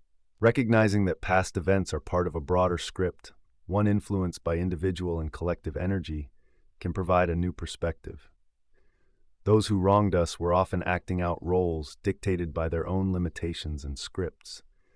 By reframing these experiences as part of a greater narrative, we can step away from judgment and begin the process of release. Chapter 39: Shadow Self, Shadow Work. The concept of the shadow self is integral to understanding human nature and personal growth. It represents the hidden, darker aspects of ourselves, those emotions, thoughts, and desires that we suppress or deny because they conflict with societal norms or our self-image. These are the parts of our psyche we often label as unacceptable or undesirable, yet they play a critical role in shaping our identity. The shadow self is not inherently evil or malevolent. Rather, it is a reflection of our unexpressed and repressed inner world. It is the voice within that harbors thoughts we dare not speak aloud, the part of us that might imagine walking away from obligations or embracing actions that contradict societal expectations. For example, the urge to abandon a life dictated by opinions, whether family, colleagues, or society, is a classic manifestation of the shadow self. These feelings are often suppressed because acknowledging them challenges the image of ourselves as wholly virtuous or moral beings. The shadow self is a powerful teacher, and most importantly, a friend who actually knows you. It forces us to confront our deepest fears, insecurities, and contradictions. By facing these truths, we can uncover the motivations behind our actions and make more conscious, empowered choices. Suppressing the shadow only delays this reckoning, often leading to emotional or spiritual blocks. For example, the acknowledgement of an internal conflict, such as feeling trapped in a relationship or resenting societal obligations, can lead to transformative decisions. It allows individuals to step out of roles they've adopted out of fear or conformity and into lives aligned with their true selves. Shadow work is the transformative process of uncovering and integrating the unseen aspects of ourselves, our shadows. Again, these shadows are not inherently negative, but are often the unexamined beliefs, emotions, and patterns that cloud our ability to live freely and authentically. By recognizing and working through these hidden influences, we open the door to a more empowered and liberated life. Shadow work is fundamentally about awareness. It requires us to catch ourselves in the act of holding on to a clouded mindset. When we recognize a shadow, we gain the power to release it. This process is not about avoiding discomfort, but embracing it as a teacher. For instance, if you find yourself doubting your ability to complete a task, pause and ask, what am I really afraid of here? What belief am I holding on to that limits me? When we integrate the shadow self, we create a stronger connection to our source self, the core of our being that guides us toward fulfillment and clarity. This connection fosters personal freedom and authenticity, enabling us to live not for others' expectations, but for our own growth and satisfaction. The journey is not easy, as it often demands uncomfortable honesty and a willingness to let go of old patterns. However, the reward is profound, a life lived with integrity and wholeness. In the end, the shadow self is not an enemy to be defeated, but an ally to be understood. By embracing all facets of our nature, we unlock the potential for true self-awareness and growth.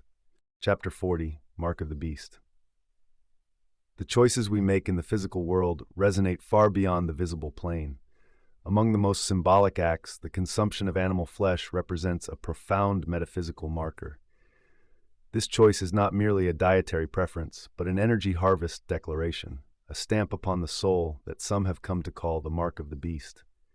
Interestingly, the concept of the mark does not rest solely on action, but intent.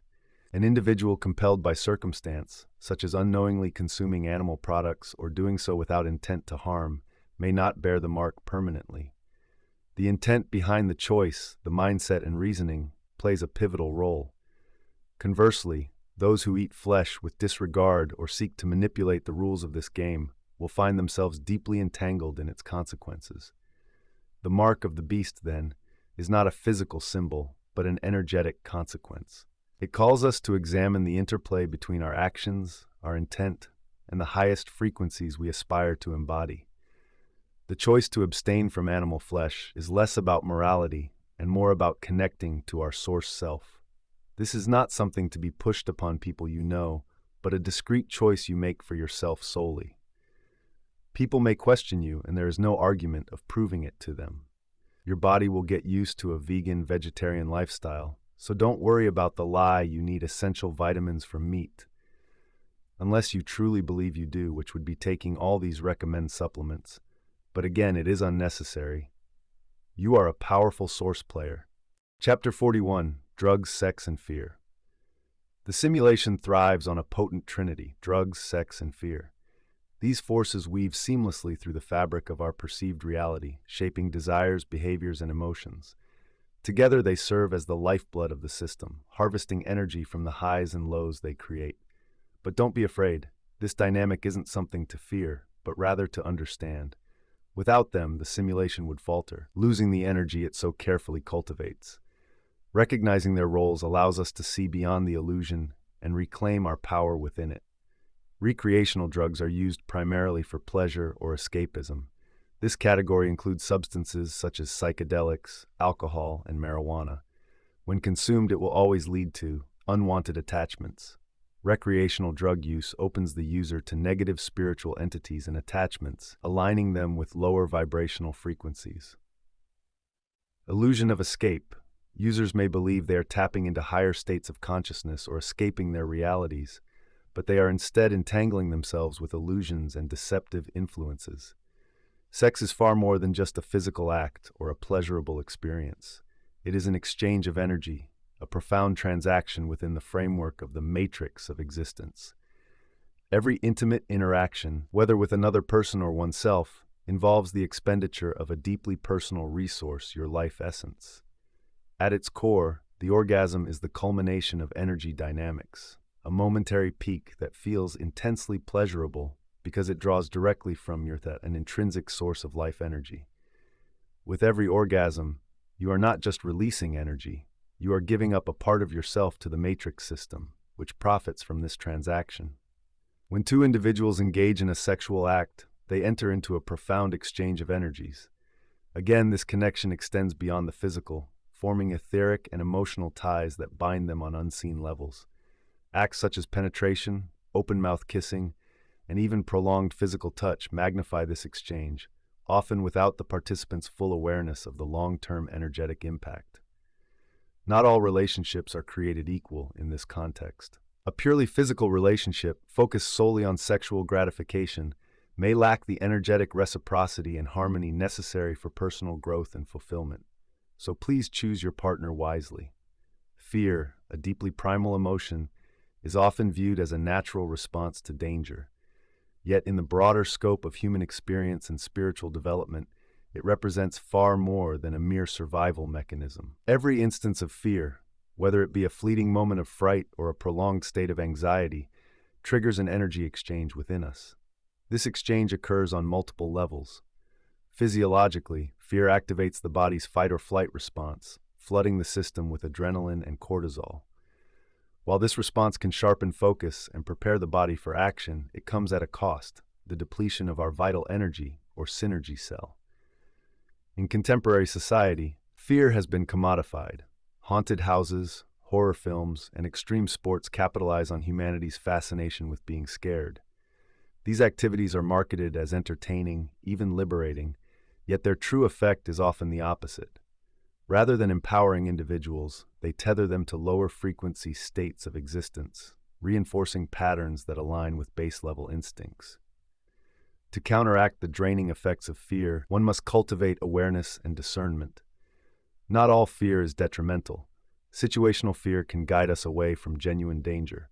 However, habitual or manufactured fear, such as that experienced in entertainment or high-risk activities, warrants closer examination. By questioning the necessity and benefit of these experiences, we can make conscious choices that align with our source selves. Chapter 42: Sin and Karma. Karma, traditionally understood as the law of cause and effect, suggests that one's actions directly influence future experiences. While this principle offers a framework for accountability, its existence depends entirely on belief. When individuals internalize the idea of karma, they effectively write it into their script, a term that symbolizes the preset patterns of behavior and thought that govern life within the matrix. Sin, like karma, is a construct rooted in religious dogma. It posits that certain actions are inherently wrong, leading to guilt, punishment, and spiritual debt.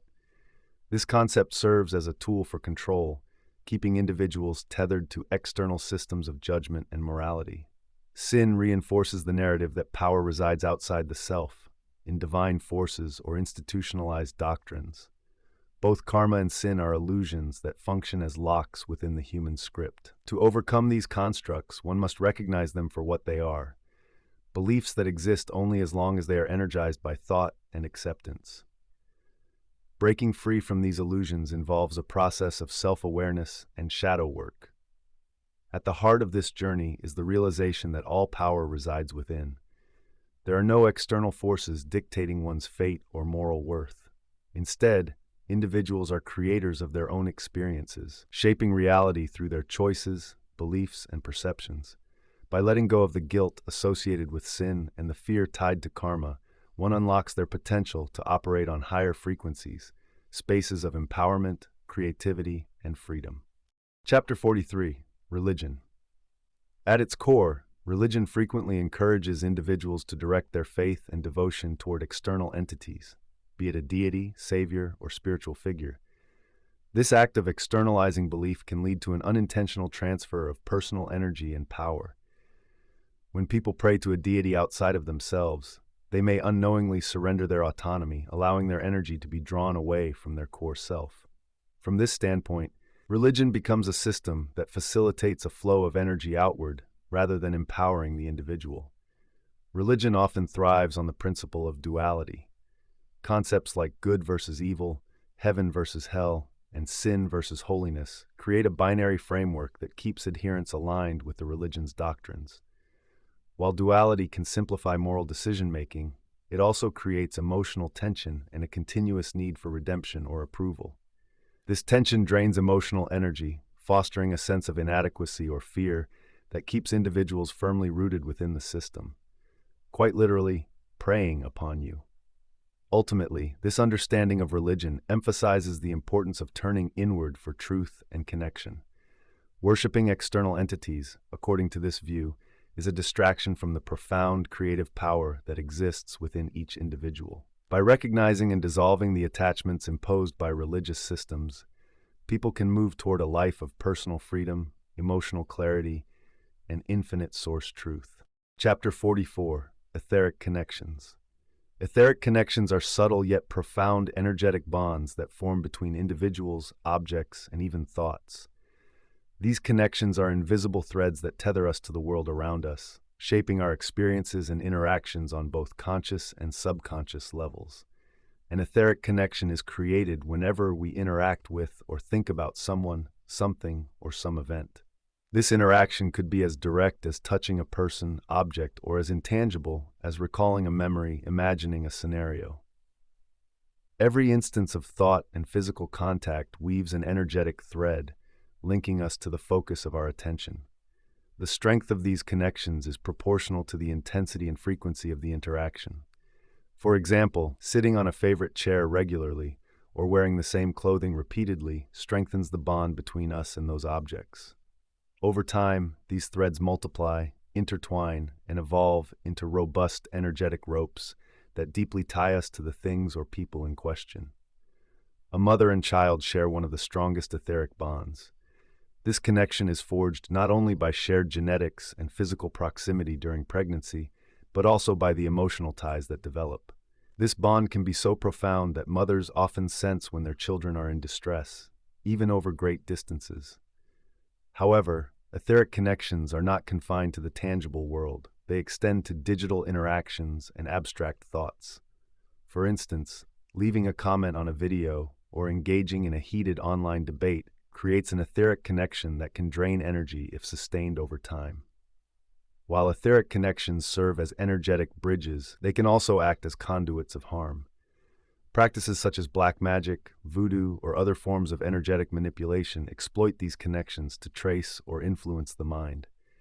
These cords bind us, making it easier for external entities to affect our mental, emotional, or physical states.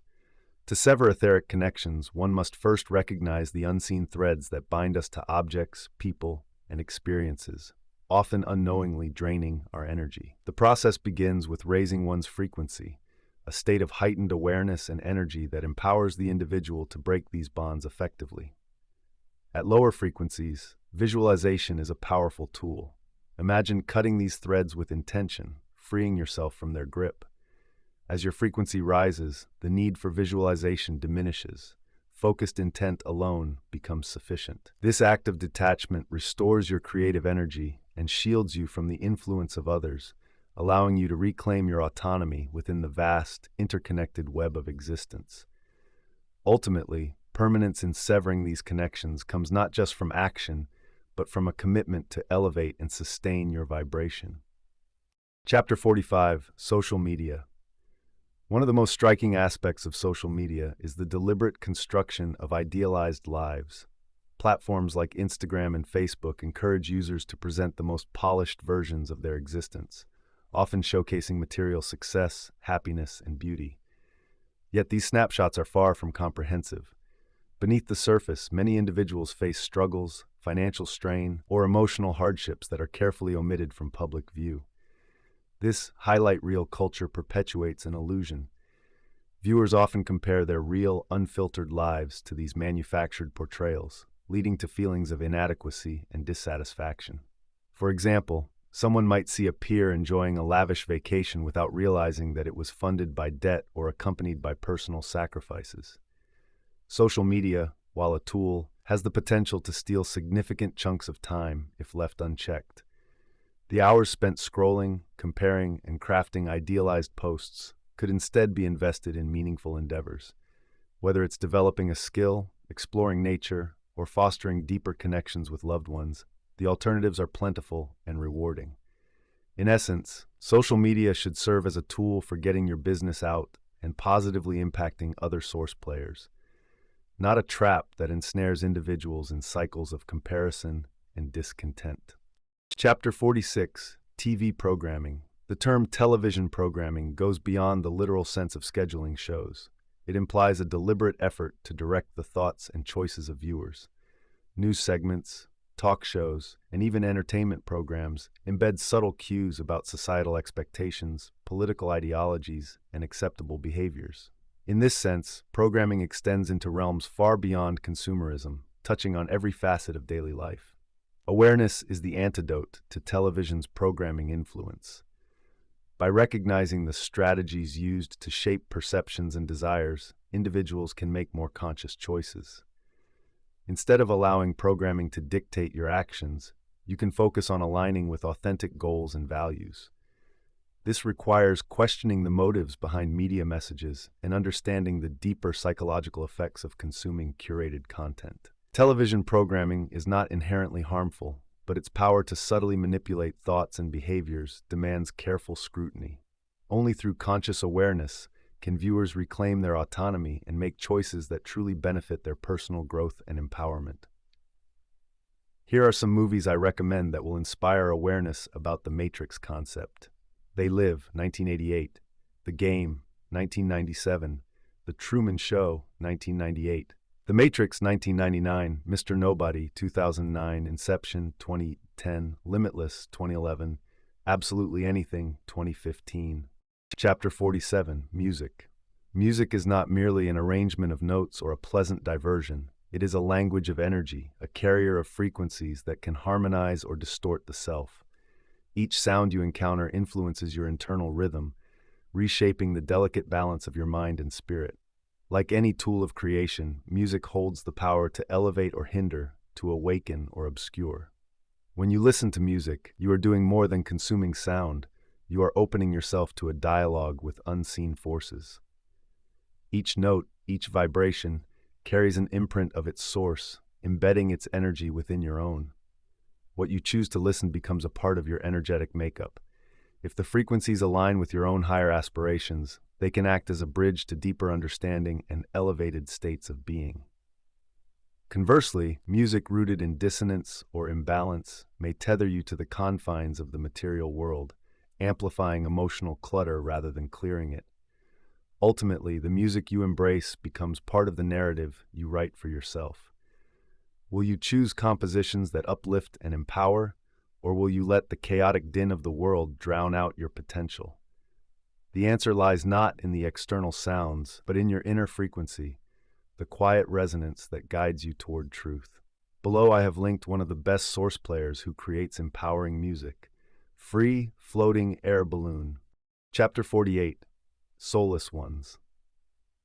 The soulless ones are not sentient in the way we understand consciousness. They do not think independently, nor do they possess a soul, the energetic spark that links source players to the creative force of the universe. Instead, they operate according to pre-programmed scripts, acting as reflections or catalysts for the source player's experiences. Their purpose is to mirror the intentions, creations, and emotional outputs of the source players, ensuring the game flows seamlessly. The soulless ones act as mirrors for the subconscious beliefs, emotions, and programming of source players. When an individual interacts with a soulless one, the outcome is a direct reflection of their internal state. For instance, if a source player approaches with negative expectations or unresolved emotions, the soulless one will act in ways that confirm these beliefs. This reflective dynamic is not punitive but instructional, offering source players a chance to recognize and alter the subconscious patterns shaping their reality. Beyond their reflective role, soulless ones serve as facilitators within the matrix. They study and master various aspects of life, be it cooking, construction, or other fields of knowledge, so that source players can benefit from their efforts without having to start from scratch. For example, a source player might read a book or utilize a service created by a soulless one, gaining knowledge and convenience that enhance their experience within the simulation. This dynamic underscores the utility of the soulless ones. While they may lack independent will, their contributions enrich the game, providing source players with the tools and resources needed to navigate the matrix with greater ease and purpose. The matrix's design ensures that for every source player, there are thousands of soulless ones, approximately 5,000 for every one source player. This disproportionate ratio highlights the pivotal role these constructs play in the simulation.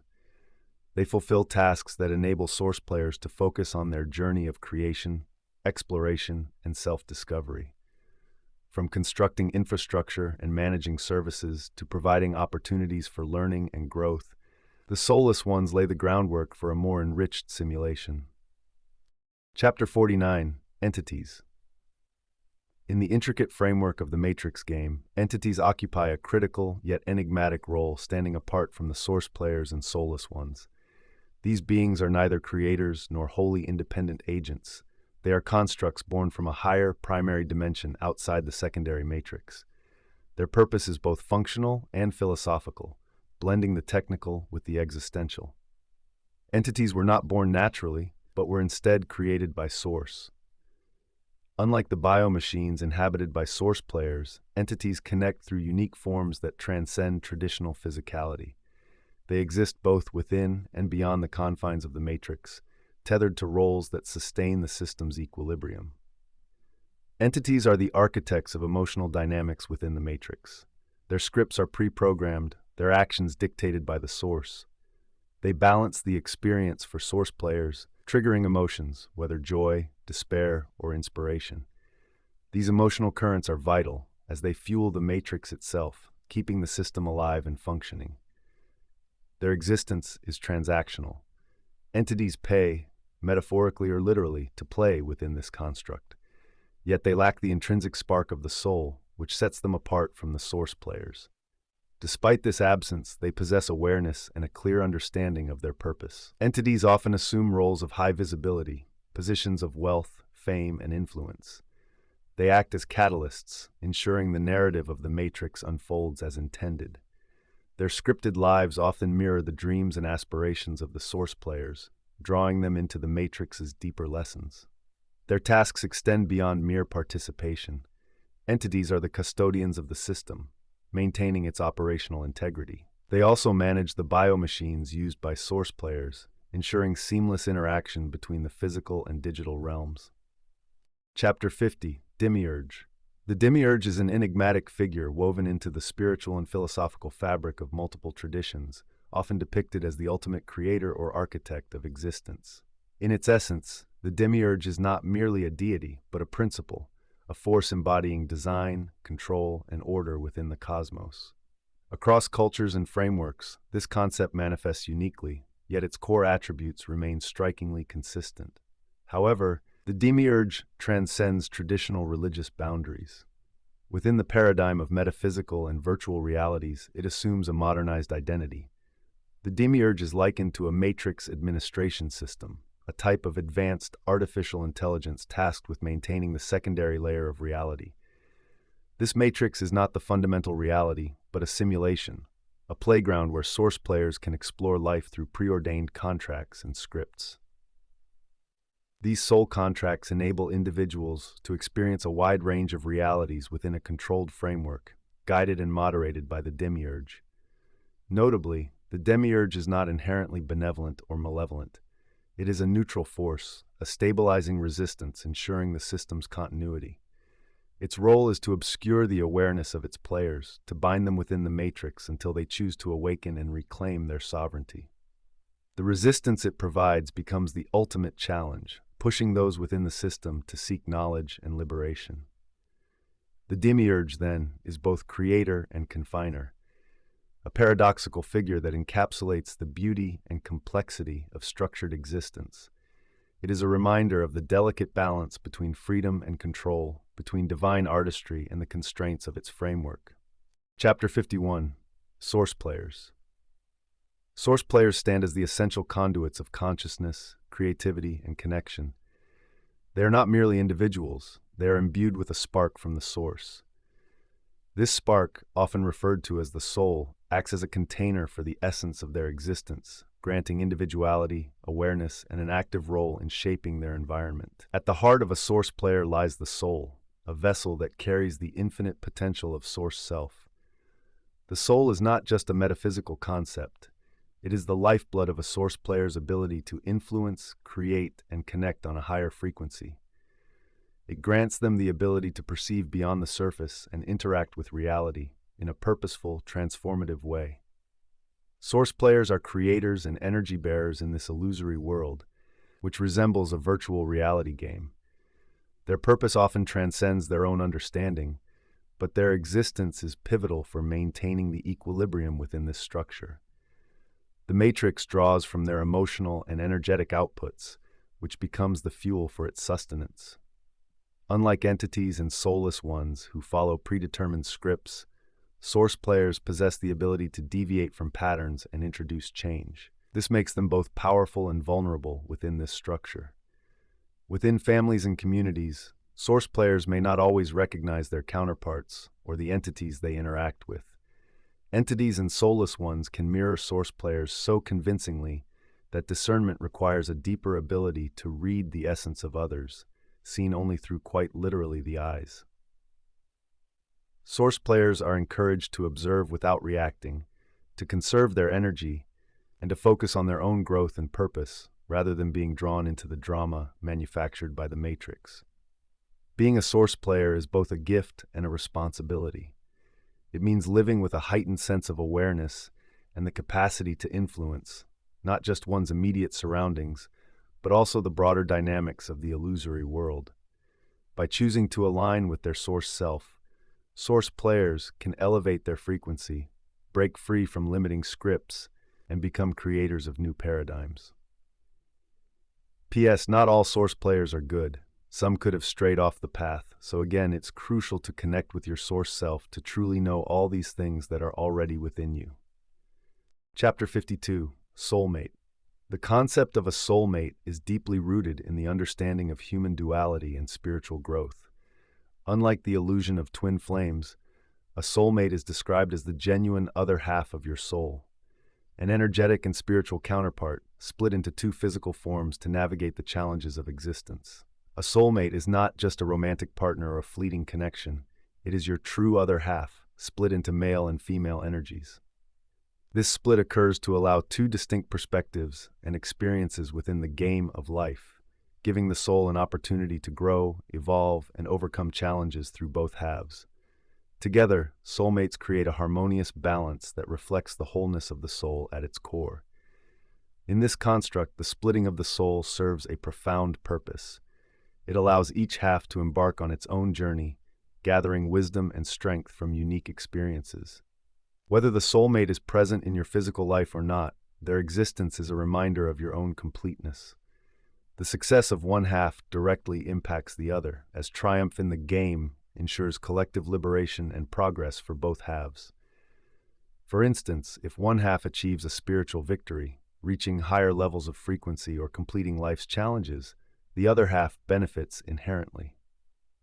This interconnectedness underscores the soulmate bond as one of mutual support and unity, even when the two halves are apart. Recognizing and understanding the role of a soulmate is pivotal for your growth. This bond transcends physical attraction or emotional connection. It is a reflection of your own soul's wholeness. Whether your soulmate is present in your life or exists in the background, their influence remains a vital force in your journey towards self-discovery and enlightenment. In conclusion, soulmates are not a mere concept of romantic fantasy. They are a profound truth. As your other half, they embody the divine balance necessary to navigate life's complexities. By embracing the soulmate connection and aligning with its purpose, you can achieve harmony within yourself and progress toward the ultimate goal of spiritual completion. P.S. Just because your other half did the work doesn't mean you can just lounge around in lower frequency activities. You must pull your weight and do the work. Chapter 53. Know Thyself. The ancient principle, know thyself, is not merely a philosophical statement. It is the cornerstone of personal growth and awakening to your source self. At its heart, this idea compels us to look beyond the superficial layers of identity and into the depths of our true being. It is a journey to understand not only who we are, but also the beliefs and patterns that govern our thoughts, actions, and reality. The journey to self-awareness is not instantaneous. It requires patience, persistence, and an unyielding commitment to personal growth. Think of it as a climb up a mountain.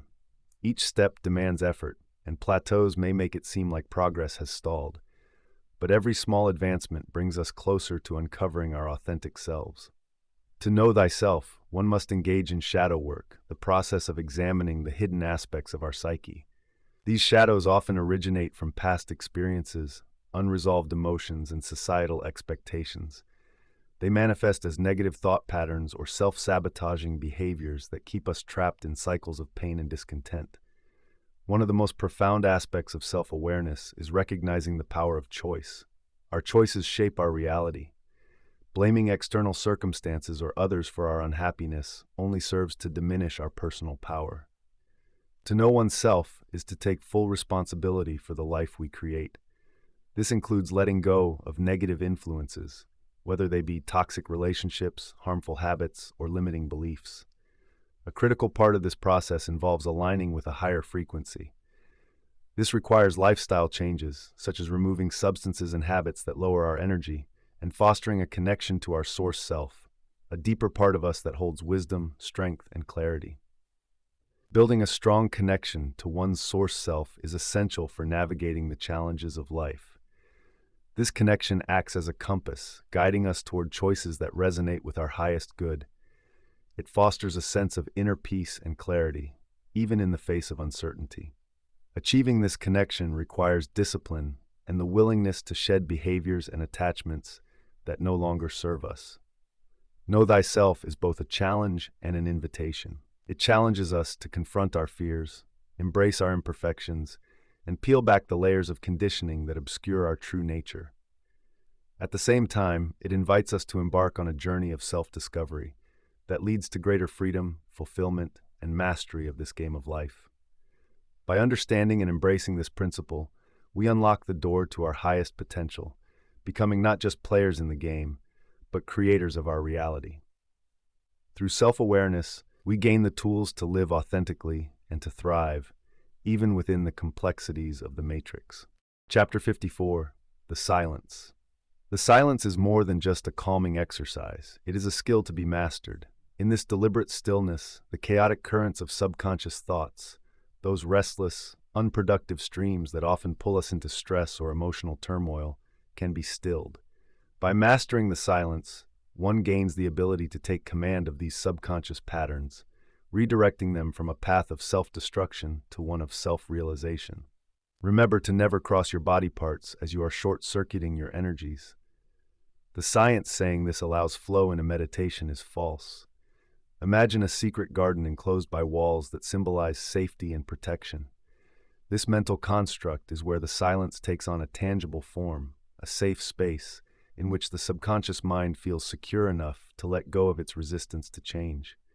Within these walls, the mind can explore, reflect, and reprogram itself without the interference of fear or external judgment. This visualization of a safe space, called the secret garden, becomes a personal haven. It is a place where you can address unresolved emotions, rewrite limiting beliefs, and reconnect with a deeper sense of self. The practice of entering and exiting silence should become a daily ritual. It is not a state meant to be maintained perpetually, rather a tool to be wielded when needed. Each day offers opportunities to step into this sacred space to address lingering doubts, heal emotional wounds, and realign with personal goals. By integrating silence into daily life, one creates a rhythm of reflection and action, a balance that fosters growth, peace, and resilience. Over time, this practice transforms not only how we perceive the world, but also how we interact with it. Chapter 55, The Golden Age. The Golden Age is not merely an era, but a profound transformation, a shift from chaos to harmony, from ignorance to enlightenment, a 1,000 years of peace. It is a time when the burdens of conflict, division, and destruction give way to peace, unity, and boundless creativity. This metamorphosis is achieved through the collective refinement of individual souls, a meticulous process that separates conscious from unaware and harmonious from disruptive. Before the Golden Age can dawn, there is the final harvest, a sorting of energies that clears the path for higher frequencies to prevail. During this phase, the lower energies, represented by fear, greed, and destruction, are removed. This is not an act of punishment, but rather a natural progression, a shedding of what no longer serves the collective good. It is akin to pruning a garden, allowing only the healthiest and most vibrant plants to thrive. The lion lies down with the lamb, not out of submission or domination, but as equals in a shared paradise. Humanity, too, is transformed. The harmful habits of consumption, exploitation, and destruction are replaced by creativity, compassion, and coexistence. Each being recognizes their role as a creator, crafting their reality with intention and wisdom. With the removal of negative energies, the veil of limitation is lifted. Those who remain in this golden age are endowed with the ability to harness creative forces unlike anything previously imagined. Every thought becomes a seed of creation, every intention a blueprint for a new reality. The world becomes a canvas for infinite possibilities, a playground for divine expression. Outro. Remember that we've only scratched the surface of the profound truths within each chapter.